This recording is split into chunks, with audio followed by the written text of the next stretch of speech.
안녕하세요. 족구정형외과 전문의 김지호이 들려드리는 발간한 톡톡 시간입니다.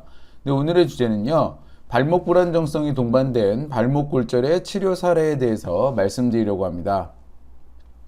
먼저 발목 불안정성과 발목 골절이 어떤 관계가 있는지 말씀을 드릴게요. 발목 골절이라고 하면 우리 몸의 팔, 다리 다 합쳐서 가장 흔한 골절 중에 하나입니다. 왜냐하면 발목을 접질릴 때 그 결과로 생길 수 있기 때문입니다. 저희가 주변에 발목을 흔하게 접질리잖아요. 그런데 이 발목을 접질리는 과정을 보면 강하게 밀거나 너무 울퉁불퉁한 지면, 그러니까 내가 스스로 의도한 게 아니라 외력, 외부 상황에 따라서 접질리는 경우가 있죠. 근데 내 자체의 문제로 잘 접질리는 경우가 있어요. 이러한 경우를 발목 불안정성이라고 합니다. 발목이 불안정하니까 잘 삐는 거예요. 이런 발목 불안정성의 가장 흔한 원인은 발목 인대 파열로 되어 있습니다. 그래서 여기 MRI를 보시면 발목 인대가 원래 이렇게 있어야 되는데 여기 이 부분은 없죠. 이렇게 발목 인대가 없으면 발목이 꺾여졌을 때 이 발목이 안정적으로 있지 못하고 획 꺾입니다. 여기서 보시면 발목이 이게 바깥쪽 복숭아뼈인데요. 이 바깥쪽 복숭아뼈에서 안쪽으로 이렇게 꺾여지는 겁니다. 안정적으로 잡아줘야 되는데 인대가 없어서 잡아주질 못하는 거죠. 그래서 정리를 해보면 발목이 불안정하다는 얘기는 발목 자체의 문제로 발목이 잘 꺾인다는 얘기죠. 근데 이 중에서 가장 흔한 거는 발목 인대의 문제가 가장 흔합니다. 그래서 발목 인대에 문제가 있으면 발목이 불안정해서 발목이 자체적으로 쉽게 삐고, 쉽게 삐면 그 결과 골절도 잘 생길 수 있죠. 그래서 발목 불안정성이 발목 골절의 원인이 될 수 있는 거죠. 그래서 발목 골절 환자에서 발목 불안정성이 동반된 경우가 있으면 같이 치료하는 게 좋습니다. 오늘은 이러한 사례에 대해서 좀 말씀을 드릴게요. 60대 여성 환자가 발목을 원래 잘 접질렸대요. 걸어갈 때도 쉽게 발목이 돌아갔는데 예전에는 잠깐 돌아가도 조금만 있으면 좋아졌는데 이틀이 지나도 계속 붓고 아프다는 겁니다. 그래서 우리 병원에 와서 엑스레이를 찍었더니 골절이 보여요. 요 바깥쪽 복숭아뼈의 요 부위에 골절선이 보이고 바깥쪽 복숭아뼈 아래쪽에 비고라 부골이라는 뼈가 보입니다. 골절은 약간 어긋나 있고 전거비인대, 전거비인대라는 거는 발목을 잡아주는 가장 흔한 인대인데요. 요 바깥쪽 복숭아뼈 요 아래쪽 요 부위에 뼈 조각이 있고 여기에 인대가 있는데요. 여기에 뼈 조각이 있다고 하면 요 CT상에서 보이는 이 뼈 조각이 인대의 역할을 방해하고 인대가 늘어져 있다는 것을 의미를 합니다. 즉 전거비인대가 기능을 못한다는 것을 의미를 하는 거죠. 그럼 이 환자는 발목의 불안정성도 있고 발목의 골절도 있는 거거든요. 그럼 이러한 상황에서 우리가 수술을 해야 된다라고 하면 저는 두 가지를 다 같이 하자고 하죠. 골절 수술도 하고 발목 불안정성 수술도 하자. 그런데 발목 불안정성이 있으면 원래 발목을 많이 삔 거잖아요. 그러면 그 결과 발목의 내부의 연골이나 다른 부분에도 손상이 있을 가능성이 많다고 되어 있습니다. 그래서 발목 불안정성을 수술을 할 때에는 관절경으로 발목 안에 있는 상태를 확인을 하고 문제가 있는 것을 치료를 하는 게 이제 교과서적인 치료인데요. 그래서 이 환자도 제가 관절경 수술을 같이 하자고 했죠. 그럼 이 환자 벌써 수술을 몇 개 하는 거예요? 골절 수술하고 전거비인대, 발목 불안정성 수술하고 전거비인대를 재건하는 수술이 발목 불안정성 수술입니다.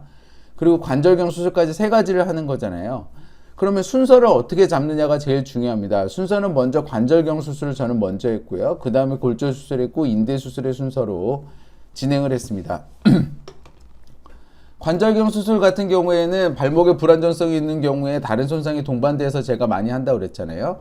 구멍을 두 개 뚫어서 하나는 비디오를 넣고 하나는 비디오를 넣어서 안쪽을 살펴보고요. 카메라를 넣는 거죠. 비디오가 아니라 죄송합니다. 카메라를 넣고 안쪽을 살펴보고 기구를 넣어서 다른 문제가 있는 부분을 이제 정리를 하는 건데 여기 보시면 연골이 다 이렇게 판판해져 있어야 되는데 이렇게 해져 있는 나풀나풀거리는 부분이 보이는데 저게 연골이고요.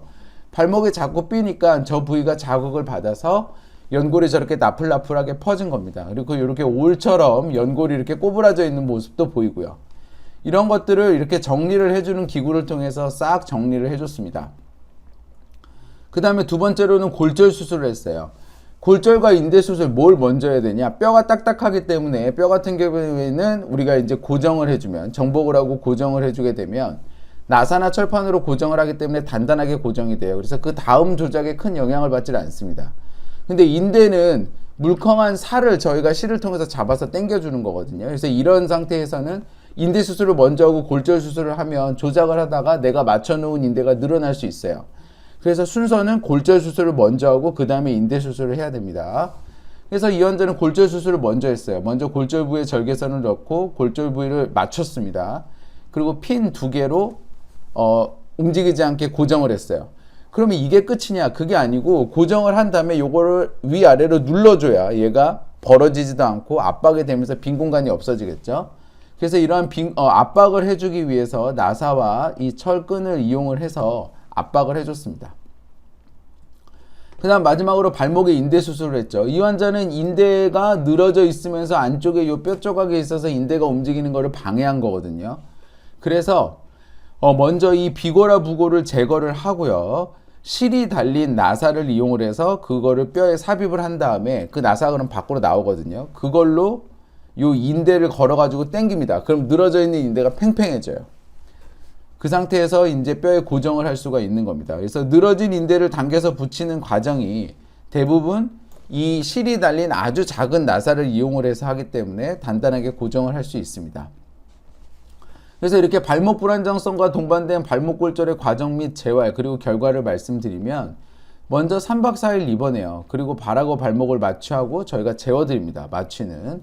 그리고 수술 후 이틀간 통증이 심하기 때문에 정맥으로 저희가 무통주사 드리고 그 다음에 신경에 대해서도 무통주사를 드립니다.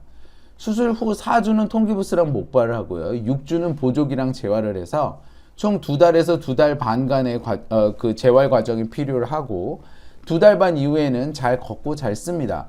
그래서 이 환자는 수술 후 1년째 이제 요 내고정물을 제거하고 싶다고 그래서 오셨고요. 수술 후 1년째 엑스레이를 보면은 뼈가 잘 붙은 게 보이고 요 아래쪽에 뼈 조각이 제거가 되고 실이 달린 나사가 보이는 게 확인이 됩니다. 환자는 여기 아래에서 보시는 것처럼 요 다리가 수술한 다리인데 한 발로 까치발을 서는 게 가능했어요. 이거 굉장히 이제 중요한 소견이죠. 한 발로 까치발이 가능하다는 얘기는 일단은 걸을 때 통증이 없고 균형을 잡으면서 차고 나가는 근력이 많이 회복이 됐다는 걸 의미하기 때문에 모든 운동이 가능하다는 것을 의미를 합니다. 그래서 이 환자는 수술 후 1년째 뼈도 붙었고 발목도 다시 안 삔다고 했고 한 발로 까치발이 잘 돼서 재활도 잘 된 성공적인 사례였습니다. 자, 정리해 보겠습니다. 발목 불안정성이 동반된 발목 골절 치료. 발목의 불안정성이 발목 골절의 원인이 될 수 있습니다. 그래서 발목 골절 환자가 오면 발목 불안정성이 있는지 없는지 확인을 하고 죄송합니다. 필요시 골절과 동시에 치료해야 됩니다. 골절의 정복 및 내고정, 전거비 인대의 재건 요거 2개를 같이 하는 거죠. 그래서 골절에 대한 거는 골절을 맞추고 거기를 압박하는 과정을 해서 고정을 하면 되는 거고요. 전거비 인대가 문제가 있다. 그러니까 발목 불안정성에 대해서 문제가 있으면 전거비 인대를 다시 팽팽하게 만들어줘서 전거비 또는 그 안에 있는 비고라 부골도 같이 제거를 해서 전거비 인대가 기능을 잘하게 해줘야 되는 거죠. 그래야 골절의 재발을 막을 수 있습니다. 여기에 더해서 예전부터 발목을 많이 삔 기간이 있다라고 하면 관절경까지 같이 해서 발목 안쪽에 다른 문제가 있지 않은지 확인을 해야 되고요. 이러한 수술 과정은 3박 4일 입원이 필요하고 발하고 발목만 맞추면 해도 됩니다. 그리고 수술장에서는 자고 1시간 정도 소요가 되고요. 수술 후 4주 통기부스하고 6주간 보조기 착용을 합니다. 수술 후 3개월 동안 이제 이런 식으로 재활을 하게 되면 일상생활에 복귀가 가능합니다. 발목 골절은 우리 안에서 흔하기 때문에 한 번 골절이 된 다음에 또 골절이 될 수도 있어요. 그래서 이러한 발목 골절의 재발을 막기 위해서 발목 골절을 아예 처음에 치료할 때 적극적으로 발목 불안정성이 있는지 없는지 확인을 하고 그 부분까지 같이 치료를 받으시면 좋을 것 같습니다. 건강한 발걸음 행복한 100세 인생 발에 관한 톡톡이 함께합니다. 네, 저는 서울대학교 의과대학을 졸업을 했고요. 다수의 TV 프로그램에서 저의 생각을 말씀드린 바 있습니다. 이 영상은 제가 환자분에게 제 지식과 제 경험을 직접적으로 전달하고자 만들었고요. 네이버 족보 김주범 블로그에 오시면 더 많은 정보와 질문이 가능합니다. 경청해 주셔서 감사합니다.